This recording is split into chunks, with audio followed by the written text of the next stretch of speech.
Alright, welcome back, guys. It is time for predictions Stage 2, Week 2 Overwatch League. Couple of things before we get into it. Um, Effect has retired. The assistant GM, Kate, for Washington, is planning on retiring after this stage. So people have been talking about all these because obviously we had Fran earlier on. We had Stellar from the Toronto Defiant also retired at the end of stage one.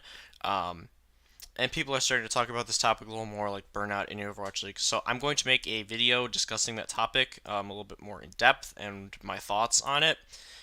So look for that in a couple of days. Stage two, week number one, viewership was down a bit, which is interesting. I thought if anything it might be up a little bit because of like potential meta changes, but we are still seeing a decent amount of goats, even though we're seeing bunker comps and a couple other things more frequently now. So it'll be interesting to keep an eye on that to see if that trend continues or if it kind of holds level now or if it goes back up a little bit. I'm honestly not sure either way. One thing I will give it is a lot of the matches weren't very competitive or super interesting last week. We had a lot of 4-0. So hopefully we have some closer matches this week and it ramps interest back up. Yeah, those are kind of a couple of general things for the league. Florida Mayhem have decided to go all Korean. So all of their Western players are gone. Tvik, Apply, McGravy, um, which is unfortunate. Like I said, I've been a proponent of. I honestly think that there could be another couple fully Western teams that could at least be decent in this league. I don't think it's a necessity to go full Korean at this point. But again, that's a topic for another time. For now, we're going to jump into the predictions for today and tomorrow. And starting off, it's the Paris Eternal and the Washington Justice. So, Paris came out and won their first match this stage and then lost handily to Chengdu. Florida is 0-2 on the stage. So Paris looking at a 4-5 record. Florida is sitting at 1-9 now. Um, so what happens in this matchup? They're playing on Oasis, Hanamura, Blizzard World, and Watchpoint Gibraltar. So Florida has shown some improvements since they've gone to their full Korean roster, but I still don't feel super great about their team as a whole right now. Paris also made some changes. They put in LH Cloudy. They've benched Ben Best. They've had Shadowburn and Soon in at the same time. They benched Nico, and that's looked a lot better. They tried to kind of get cheesy with Chengdu, which doesn't work because Chengdu is the cheese masters. So you don't want to fight them on their own turf with their own game because it's not going to end well for you, like we saw for Paris. But right now, I still think Paris is a better team right now. I think that they have a little bit of a better grasp on the meta and they benefit from the meta a little bit more. Florida does have Saya player, and whenever he can get on DPS, it's really nice. But Shadowburn and Soon are both really good when they get on the DPS, and you do see a decent amount of that, at least on a couple of the maps on Oasis. So I think Paris has the advantage there. And I think overall, looking at this series, I like Paris.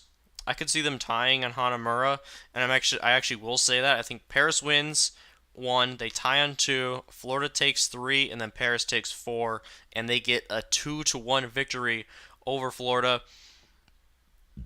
But this should be a close match. We'll see. Now that it's like the second week that the new Florida players have been playing together, we'll see if they have fully, or not fully, but if they progress more as a unit.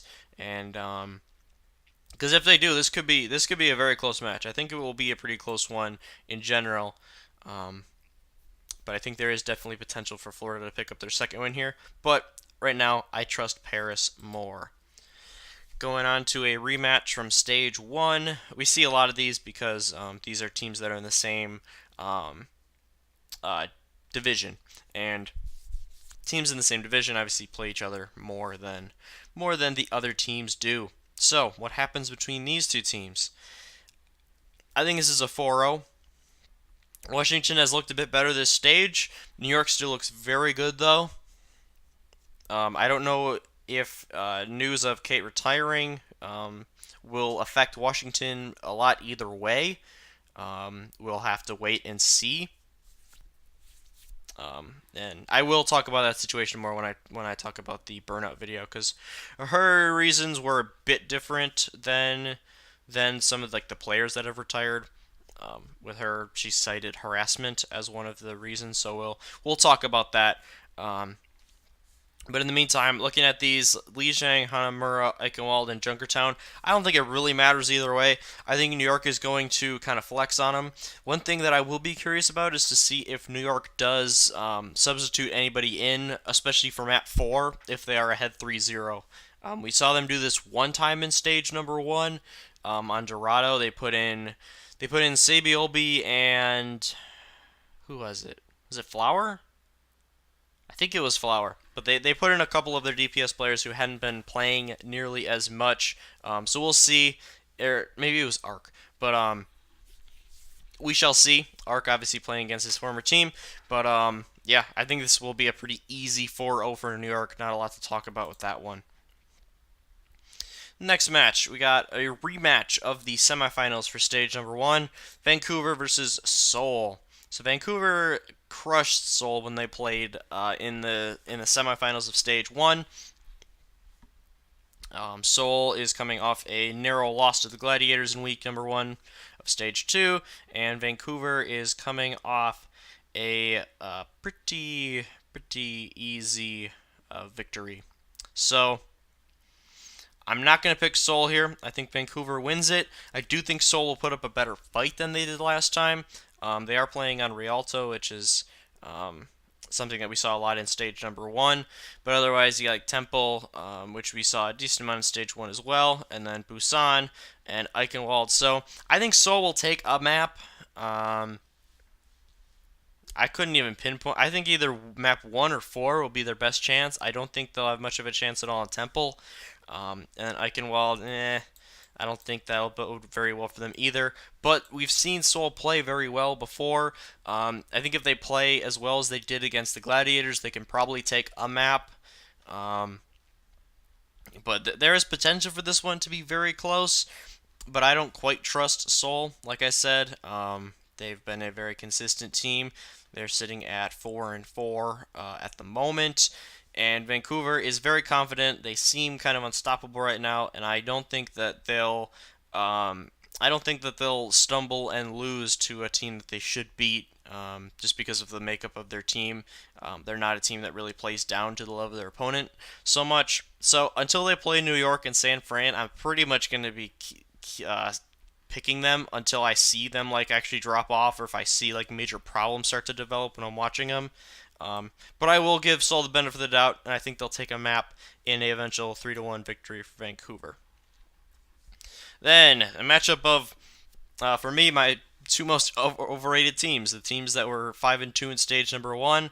But I thought partially thanks to a easy schedule, and both of these teams took heavy losses to San Francisco in the stage 1 playoffs.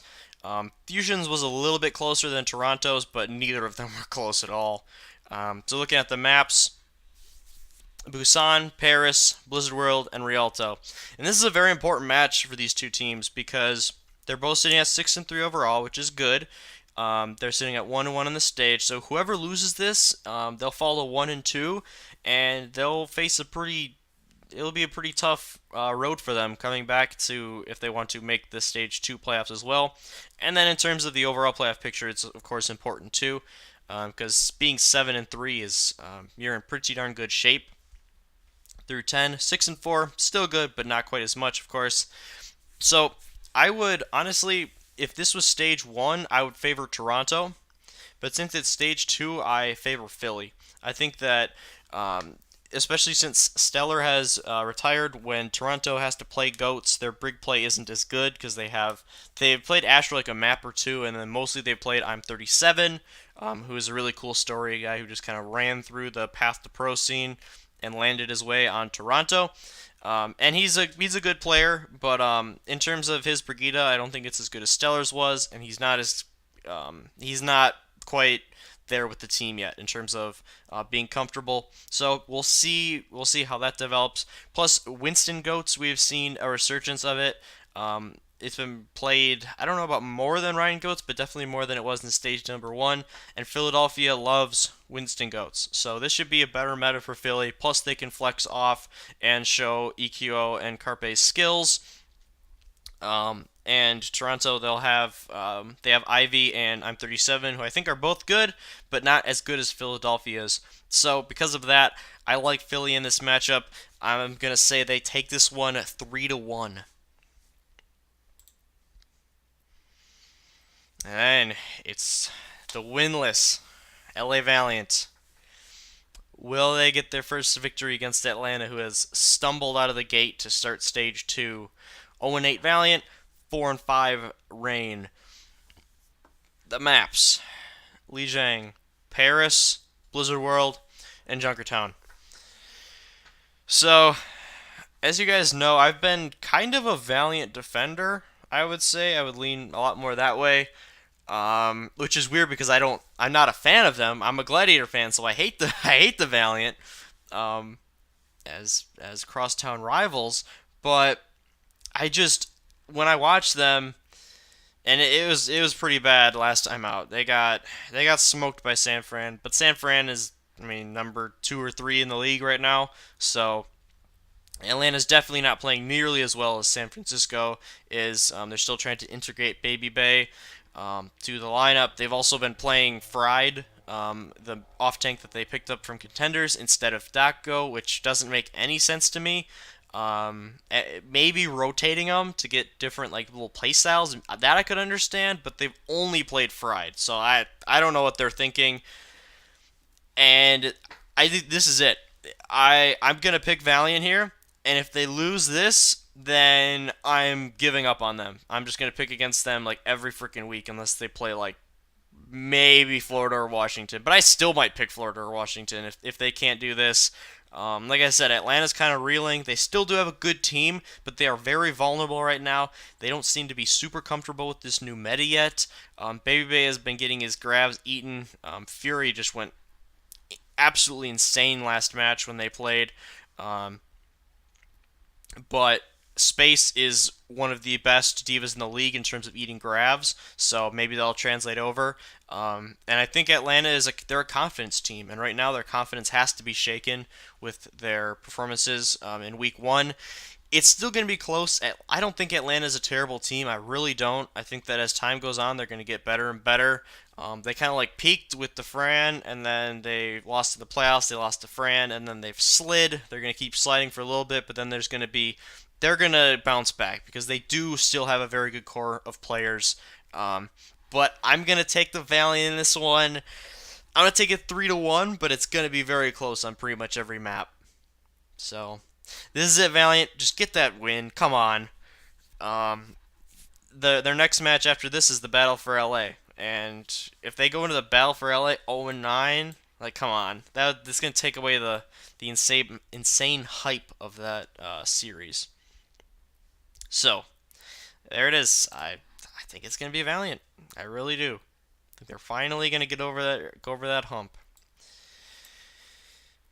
Alright, Boston Hangzhou is next. Boston has reversed swept their last 3 matches. That's crazy.